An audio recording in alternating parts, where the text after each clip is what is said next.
Welcome to America's favorite wellness hour, Healthy by Nature, with certified clinical nutritionist Marty Whittakin. Good morning. I am very excited about today's show. My guest is the author of a book, 16 Fascinating COVID-19 and Spanish Flu Mysteries Solved. And to make it even more interesting, the book has been banned by Amazon. So stay tuned and find out why. It's unfortunately kind of becoming a pattern that is reflected in some of the blogs and newsletters that I send out, like the one this week was about news that does make sense and how we have a problem because... Subscribe to Marty's free newsletter at the Healthy by Nature Show website, hbnshow.com, hbnshow.com. Welcome back. I think you are really going to enjoy today's show because it's, first of all, a very interesting topic. Secondly, you're going to be able to get my guest's book for free. I will tell you how. And his personal story is a show unto itself. I want to welcome Jeff T. Bowles. Good morning. Good morning. Yeah, it's morning for me. Yes. I'm a late sleeper. It's it's nice to have you on the show. And the more I read about your bio, the more I decided I really wanted to dig into that part because it's something that will resonate with our listeners. We're getting used to having important stories at least ignored and too often squelched or censored. And before we get into kind of what brought you to this point, tell us what was going on with Amazon in your newest book. Oh, I'd spent about 2 or 3 months heading a Facebook group called End the COVID-19 Lockdown Now, and I kept coming up with different posts and kept researching like what's behind this epidemic, and little by little I figured out how to basically stop the epidemic and what was behind everything, and so I wrote a book about it. And I had Amazon publish it. It was called 16 Fascinating COVID-19 and Spanish Flu Mysteries Solved, How to Stop This and Prevent the Next Pandemic. And at first they rejected it, and they said, it doesn't meet our guidelines. And they wouldn't explain anything else. I looked at their guidelines. It was like, we don't publish snuff stories or like incest or all these horrible things. And I said, well, how is this, it doesn't say anything about health issues. And so they wouldn't tell me anything more, and they rejected it. So then I changed it a little bit. I was able to sneak it in on a weekend, and I think I got to a different reviewer, maybe somewhere in India, and he just said he let it go through. Just probably by mistake, he didn't get the memo. And so it was up for about 2 weeks as an ebook, and it got 13 reviews, all 5 stars, and it's getting ready to take off as a hit book. And so I thought, I'll upload the paperback version. So I did that, and then I guess I went to one of the normal reviewers, and they said, no, we can't, it doesn't meet our guidelines. And then and I wrote to, like, Jeff Bezos' office, and I said, like, you're allowing the ebook up, but you won't allow the paperback to be published. What's going on with this? And that's when they banned the paperback or the ebook. So that was taken off, and I haven't been able to get it back up ever since. So I've been giving it away free, which I don't mind because it is important information that everybody needs. Oh, well, I could guess without knowing more that you weren't doing a good job of selling drugs, pharmaceuticals. And absolutely not. That puts you on the wrong side of things. I've written other books before where if people followed the advice in one of the books, it would basically wipe out 90% of the pharmaceutical industry and modern medicine for the most part. It sounds like a bold claim, but once you read the book, you'll understand how it's true. Usually I start by giving the credentials of my guests, and often they are head of nutrition at Harvard or the like.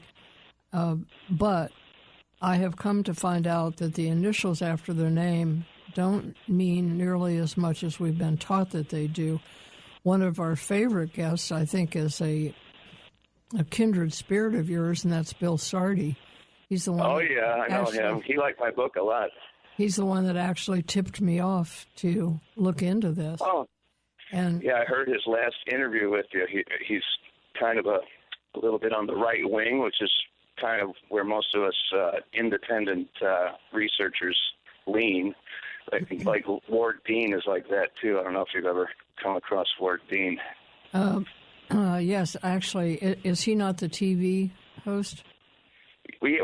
No, that's he's Ward like Bond. I'm sorry, it's Ward Bond. Ward Dean's like the smart drug doctor, but he ended up in jail for 7 years for joining like a tax protest group. So, but I'm not that far out there, so... Well, we try to stay away from politics, but politics is not staying away from us, as it turns out, because it's getting harder and harder to get out the message of how to take care of ourselves and not become one of the statistics, at least the bad statistics. You're obviously a smart guy. You got an MBA from the most prestigious business school at the time, and you... later, Northwestern, yeah. It was crazy that I went to business school, and the next year it was like ranked 10th or something when I got in, and then when I got out, it was ranked number 1. So that was a nice. You come from a family that's in medicine, a family of doctors, and I guess that was calling to you some because you went back to school for biology. And yeah, I made money in real estate, and by the time I was 29, I said, I've just got this calling. I've got to go back and study science. And I went back to undergrad at age 29, pretty wealthy at the time. It was kind of a weird career choice. As I was reading through the bio, which is on your website, and I have a link to it in the description of the archive of today's show, and people can go and read the whole thing. It's fascinating. But I was put in the mind of Jonathan Wright, who I'm sure you know. He's a medical doctor in Tahoma Clinic in the state of Washington. He published the JAMA clone. It was called the Journal of the American Quack Association. And he dug into the research and went back to the original research on things and looked at the whole picture and came to different conclusions than you might get if you only looked at the most recent study. And you did a lot of that. In fact, you published your first Science Journal article back in 1998. And tell us a little bit about that, because that's most unusual. Yeah, so when I was 28, 29, I just decided, you know what, I can do anything. So I'm going to go back to school and get my biochem degree, and I'm going to find a cure for aging. So it's kind of quite a quixotic quest, and it sounds like it, but I always put my nose to the grindstone. So I was taking one class per semester just so I learned everything really well, and all the pre-meds hated me because I always set the curve. I did that at UIC, University of Illinois at Chicago, and their classes are just as good as Northwestern's or Champaign, University of Illinois at Champaign, but they just don't get the credit. And so before long, I was almost going to get my biochem degree after 4 or 5 years, 6 years. I just got so bored learning these chemical cycles and biochem too, and I said, that's it. I just dropped out. I said, I don't need the degree. And I said, then I spent the next 10 years in the Northwestern medical school library, because I was an alumni of Northwestern, so I could go there. I just spent like 7 days a week, 10 hours a day, maybe 12. And I was like on a mad quest to find a cure for aging. I'm reading all these articles. I'm getting all these old things out of the basement and just searching. And that was before you had the internet to make things a little easier. You actually we had the internet, but it was pretty much localized there. They had PubMed there at at Northwestern, and you could print studies out for free. So that's why I spent a lot of time there. And then I could read the journal articles. So I did have the internet, but it was a little more primitive at the time. And that's why I was hanging out at the med school. And then got like 10 years into it, I'm looking at these two different aging diseases, one of progeria and then one of Werner's syndrome. That progeria hits those kids and turns them into like grandparents by age 12. Have you seen that? Yes. Yeah, and then Werner's syndrome kicks in at the age of puberty. And then by the time someone's like 40 or 50 years old, they look like they're 80. And then I compared the two little DNA issues between the two diseases, and I had my light bulb went off. I've got it.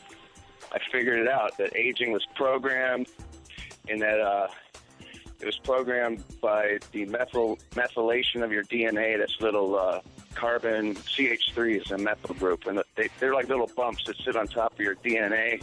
And as you get older, those bumps come off, and then certain like bad proteins are expressed and put out in your blood, and that actually causes you to age. And this was completely opposite to mainstream medical theory or Jeff, evolutionary theory. Hold that thought. We're out of time for this segment. We'll pick up at that point when we come back. You were talking about things that affect our genes. We talked about epigenetics last week, so maybe this won't be a totally new idea to folks when we come back with Jeff T. Bowles. Dr. Ohhira's Probiotics, not just another powder in a capsule. With hundreds of probiotic products to choose from, what makes health experts worldwide consider by Nature Show for well over a decade. My guest is Jeff Bowles. His wonderful 262-page book is entitled 16 Fascinating COVID-19 and Spanish Flu Mysteries Solved. It's a book that at least Amazon doesn't want you to read. I do, and so we're going to make that very, very easy here shortly, and we'll get back to that. But so you were digging into getting a theory of aging that put together what was actually in the research, and I think it's so interesting. You were not buried in the dogma from having stayed in school too long. You could actually look at the big picture, do some creative thinking, and follow the breadcrumbs. Right. I was a set of fresh eyes, and I didn't even know the theories of the evolutionary theories of the day about aging. I had no idea that everyone thought it was just accidental damage, or like you just accidentally fall apart. I always thought it was programmed because I always saw my dog would get older before me when I was little. I said, oh, well, that's got to be programmed. I just assumed it was programmed. And then, so I was going through all that info. In the last segment, I was comparing those two diseases, and a light bulb went off, and I figured out that aging is controlled by epigenetics, or DNA methylation. I was the first person ever to propose that idea in my 1998 paper. I didn't know the name of, I didn't know it was called epigenetics at the time. That was a very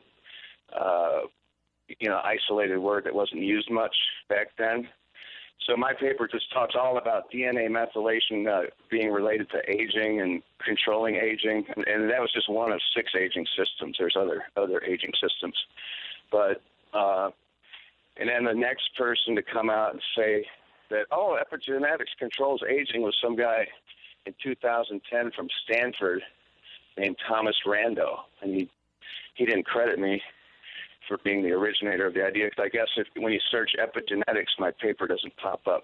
And I told them to try and put epigenetics in there, and they said, oh, no, we can't do it. That's too long ago. Mm. So just because I didn't know the word. But that was I was the first person to ever come up with that idea. Well, and the medical journal that published it, kudos to them for looking past the fact that you didn't have the same credentials as most of their contributors did. Yeah. They when you submit a paper, my paper was 7 times longer than their limit, and they knew, and they asked for university affiliation and credentials, and I just wrote MBA Northwestern and university affiliation none. So I'm sending them this big medical theory Evolution of Aging paper, and they accepted it for publication, and they said it was extremely exciting and of major importance, and they accelerated its publication, jumped it in front of a bunch of other scientists. And it actually turns out, go on. No, I was going to say the editorial board were no slackers either. They had 5 Nobel Prizes among them, and they could see an idea. Yeah, over the years, this journal's had, at least back by 1998, they've had 4 or 5 Nobel Prize winners. So they don't care about credentials. They know it. They just care about the argument. One of them was Linus Pauling. Then there's Sir Karl Popper and Sir James Black. All these people knighted by the Queen. So, they could recognize that, as you say, this was important information, and that was back before what we now have had documented, that too many of these editorial boards are in the pocket of the pharmaceutical industry. So unless what you're proposing is going to generate a new drug, which I guess ultimately it did lead to one, but it wasn't a short enough path for the drug companies back then. These days, it's just hard to get anything published. Right, yeah, I basically predicted that if you suppress luteinizing hormone, it should be a good treatment for Alzheimer's. And I don't have time to go into why, and they did a study. Some company did a study. Actually, the editor of that journal leaked the idea out of my paper in preprint to a friend of his, and then they went out and got a patent on my idea. I figured it all out, and they started a company that raised $50 million, and they actually were using a luteinizing hormone suppressing chemical called Lupron in women to treat Alzheimer's, and it worked. But it didn't work in men, so the company was abandoned. But I know why it didn't work in men, but they should have asked me instead of trying to steal the idea. Well, as you say, your reward is in heaven, apparently. Yeah. That you also made a kind of a challenge for yourself, saying that given 30 days and unlimited access to the science, that you could solve almost any disease. And someone said, well, how about ALS, which is generally regarded as incurable?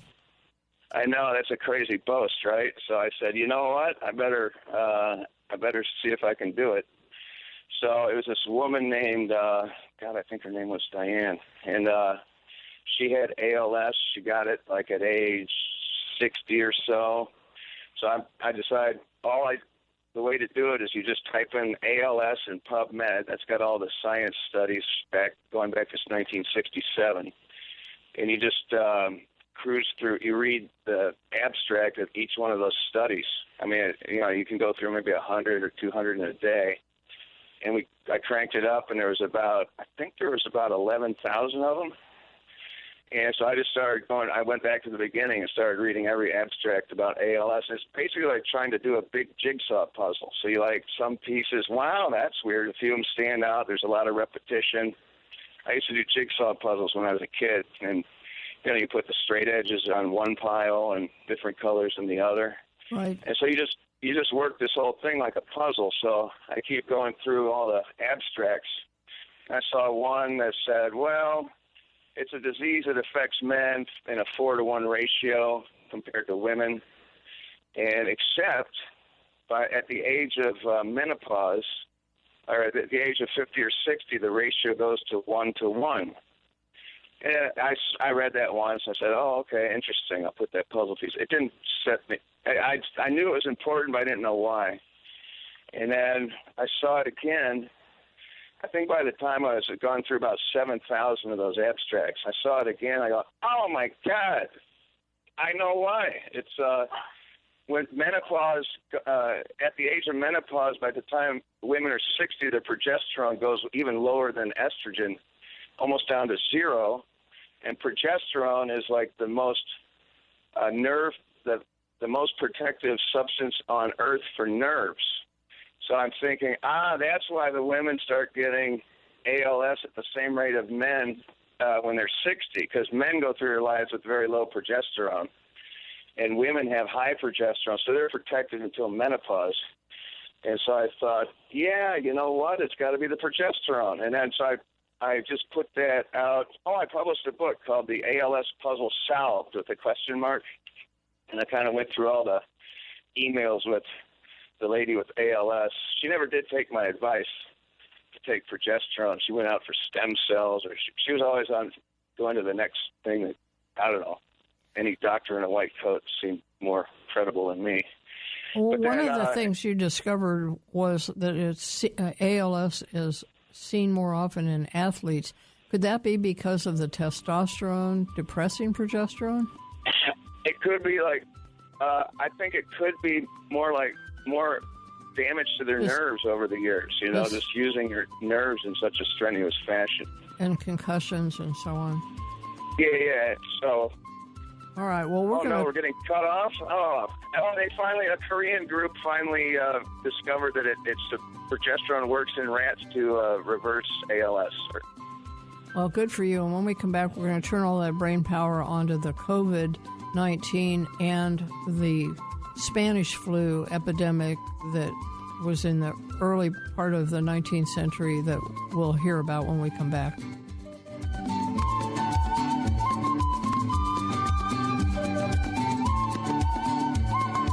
At 1:30, you are tuned to Healthy by Nature with certified clinical nutritionist Marty Whittakin. People say they feel great after a... My guest, Jeff Bowles, has distributed something on the order of 500,000 books worldwide. We're going to dig in now to his latest, one that's being, at least at this point, censored by Amazon. It's called 16 Fascinating COVID-19 and Spanish Flu Mysteries Solved. And I think when I said the Spanish flu was 19th century, I get my centuries confused sometimes. I think it was early 20th century. Right, it was in the... I didn't figure that out until I was older. Early 1900s. Yeah. So let's go through some of the mysteries, and you can just tell us what's peculiar about the facts surrounding San Marino, this little tiny country that's totally surrounded by Italy. Why does it have the highest rate of cases and deaths from COVID-19? That was. I can't tell you why yet, because we're going to let the listeners try to figure it out, but we'll tell you at the end of the show. Is that the plan? Yes. Oh, okay. Yeah, so I just started.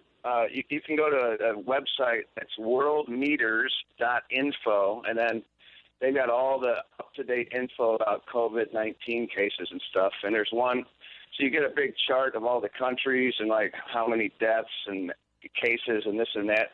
And if you click on the header of deaths per million, it automatically sort the list of all the countries, like who's got the highest deaths per million. And at the time that I did it, most countries had that had a lot of COVID-19. Their deaths per million were like maybe 300, 400, something like that. And then all of a sudden there's a little tiny country in Italy that's I think about 30,000 people. And their deaths per million was like 1,300. I'm like, what? And so I started studying San Marino. What is going on here? And I discovered it's like a landlocked country around Italy, and it probably still exists because it's all within mountains. So, like, Switzerland's never been invaded because there's got the mountain protection. Somehow San Marino stayed independent of Italy because it's an entirely mountainous community, and all these people live on hillsides, and they also have an elderly population. I think it's one of the highest density populations of people in the world. So if you look at it from our CDC health officials' point of view, they say, it's simple. The reason they have such a high death rate is because they're not getting that much sun, and that's not killing off the virus, because it was proven that the UV light does kill off the virus. And also they're so densely populated that it can spread very easily, and they have an old population, and we all know that old people are susceptible to this virus. So I don't think that's the story. But well, again, that's for you to figure out. You're picking out these puzzle pieces and putting them in piles of like things until a pattern emerges. Right. And now, my favorite one is the next mystery of the little village of Igakik. I think that's how it's pronounced, Alaska. And it's on the Bristol Bay, which is the west side of Alaska, right on the Pacific Ocean, right at the mouth of a river called the Igakik River. And this back in the 1918, the Spanish flu finally hit Alaska, and it just devastated most people, like more than any other place in the world. It was killing like 90% of the people in some villages, and there were like lots of orphan children. And so, but the people in the village of Igakik, not a single one of them got sick, and they didn't even know about the virus until a little boat floated down the river with 3 dirty children, Inuit children, sitting on top of 2 dead men in a boat, and their boat washed up on shore.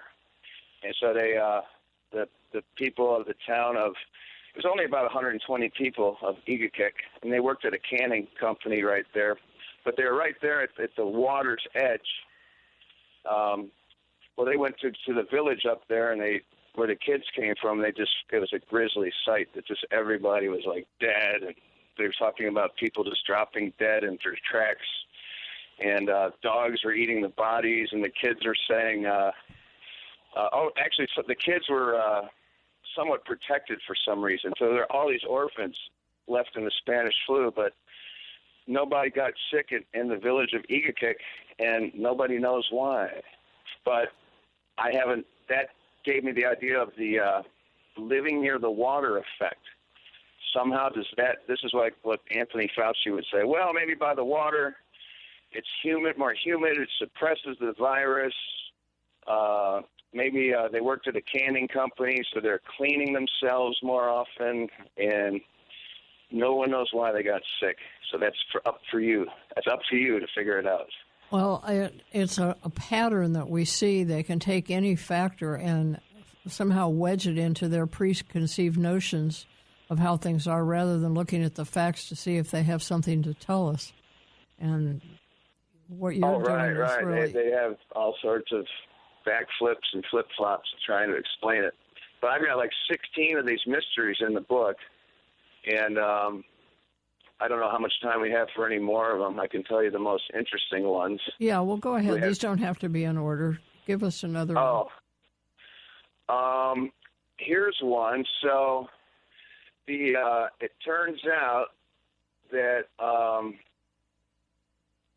found out that lower altitude mountains, there's a town in Italy called Ferrara, and that sits on a plain, the only plain in Italy. And the rest of Italy is a group of, basically situated on a bunch of north-south mountain ranges about 2,000 feet tall. So everyone's getting sick in Italy. I mean, they got really hit hard by the virus.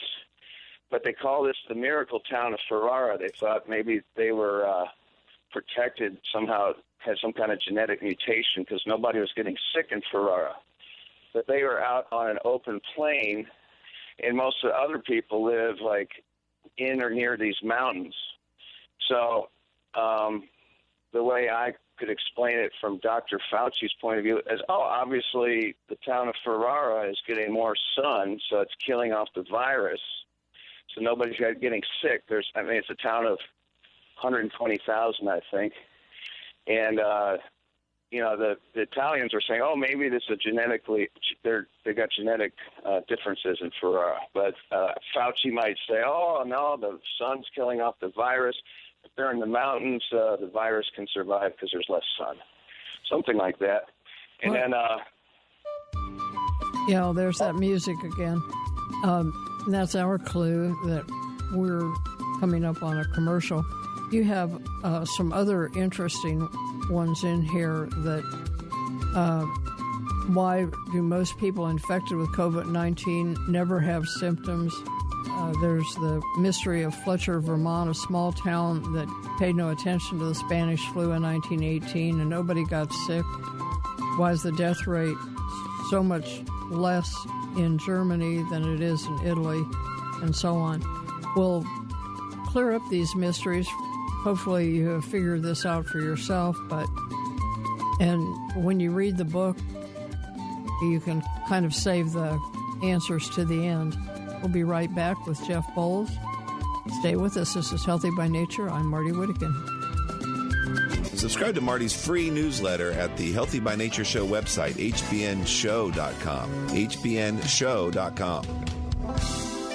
Jeff Bowles did not want Amazon's reluctance. They seem to, as is the case with some of the social media, if it isn't exactly what the World Health Organization is saying, then it can't be right. He didn't want their attitude to keep this information from people, and he's making the book available.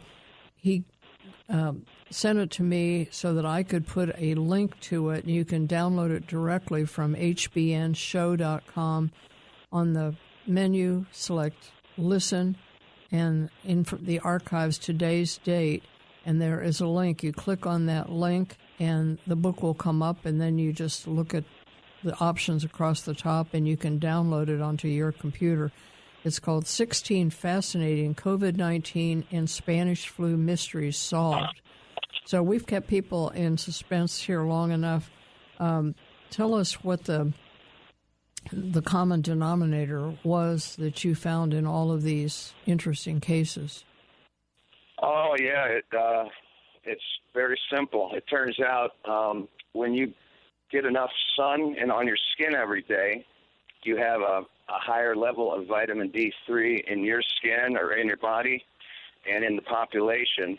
So populations that live in mountains, the sun is blocking the mountains are blocking the sun. You know, and just a little bit each day is all it takes for a population to have a critically low vitamin D3 level.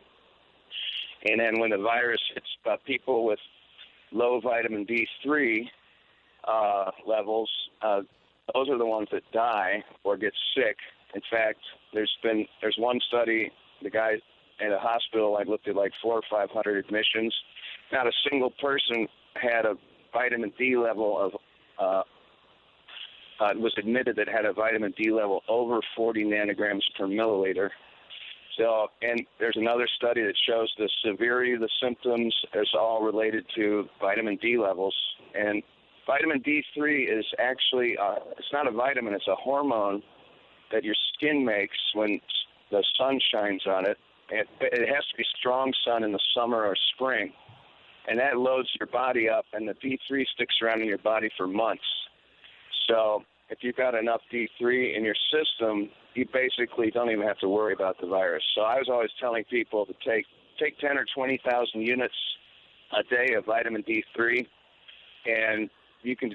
If the pandemic never would have happened if everyone followed that advice. I don't think anyone would have gotten sick. Definitely, almost nobody would die. Well, there is no money in vitamin D, and if people didn't get sick, then they couldn't get us all scared into taking the vaccine. So I think there's a method to their madness. All right. So the book I wrote before this one was The Miraculous Cure for and Prevention of All Diseases, What Doctors Never Learned.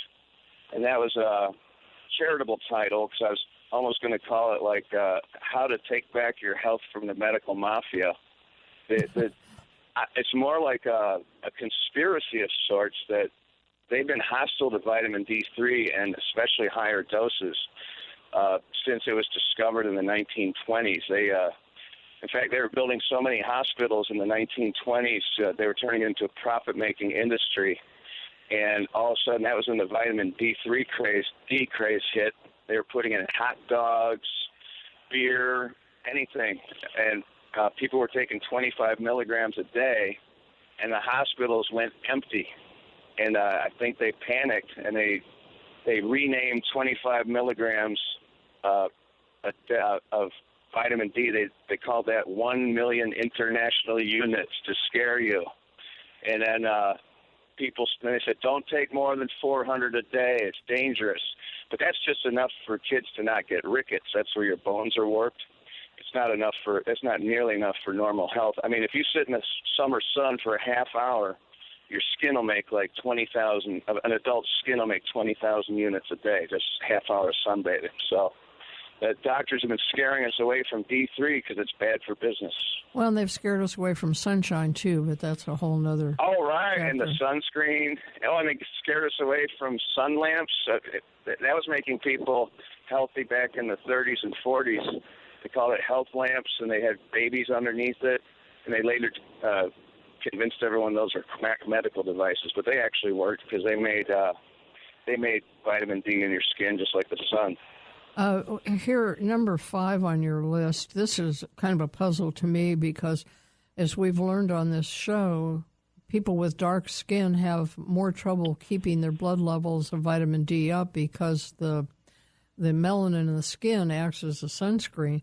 And so number 5 is, why do blacks and whites die at the same rate in Florida? Oh, okay. That's interesting. Yeah, so in the prior chapter, I just said, well, it takes like 5 times more sun exposure for a black person to make the same amount of vitamin D3 as a white person. So once they get up north here, it's kind of like they're on Mount Everest without an oxygen mask. And we're like the surface. Well, the bottom line is that if they get further enough south, like close to the tropical latitudes, then their skin will make enough vitamin D3. So Key West is right around the Tropic of Cancer. And so even though they do have dark skin, there's so much more sunlight that it compensates, apparently. Yeah, it's stronger sun down there. So it was just strong enough to get them over the critical threshold. Wonderful. Well, when we come back, I'll repeat how you get the book and life-saving. We can tell them about my website if they want to get a bunch more information. Yes, I have a link in the same place to your website. So stay with us, folks. This is Healthy by Nature. I'm Marty Whittakin, and we're talking about solving the mystery of COVID-19.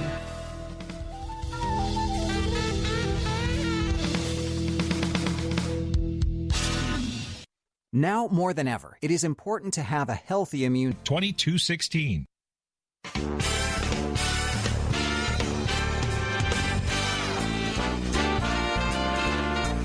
Sign up for podcasts or listen to past programs on our website, hbnshow.com. hbnshow.com.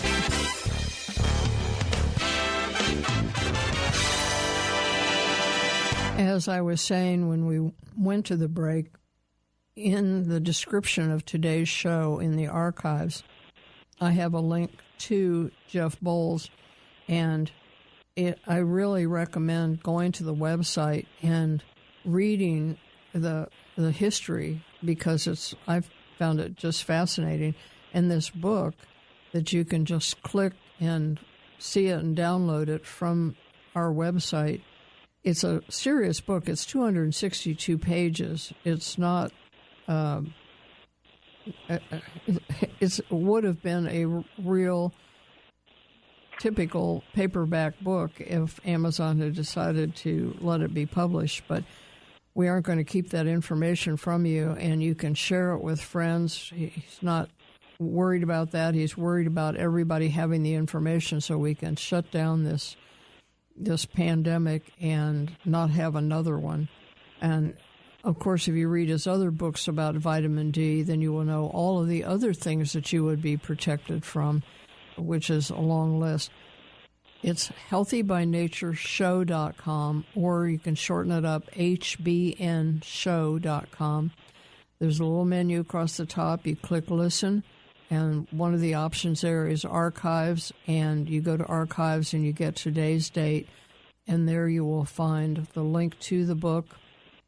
And you can read it from that link, or you can download it onto your computer, or probably put it on your tablet or reading device and take it with you. And I just really appreciate not only your being with us today, Jeff, but the work that you've done and your generosity in giving it away to save lives rather than just hanging on and waiting for somebody to publish it so you could make some money on it. Yeah, that's all right. I've got enough money for the most part, so I figured I'd just give it away for free and be a good guy. And then, but it does have 2 ads for my other books in there, so it's, from a financial point of view, it's not a total loss. No. Well, the more we can spread that kind of information, that's why I do this show. It's a terrible business model. I never did it to make money, and it's a good thing that wasn't my goal because I would have failed. Can I tell you about the one last study that came out on just this September? Yes. So all this time I was telling people, in my book, my mailman had a sister. He said, she can't breathe. What should I do, Jeff? And I said, give her 50,000 units of D3 a day and until she gets better. She was fine in a week, and it turns out she did have the virus. But the study came out September 3rd from Spain, a controlled placebo, whatever, where they gave one group vitamin D3 and the other group no D3. And it turns out the vitamin D3 group, taking high doses, very high doses, they had a 96% reduction in intensive care unit admissions and no deaths. I'm sorry we are out of time, but thank you. Healthy by Nature is sponsored in part by Lily of the Desert Aloe-Ceuticals.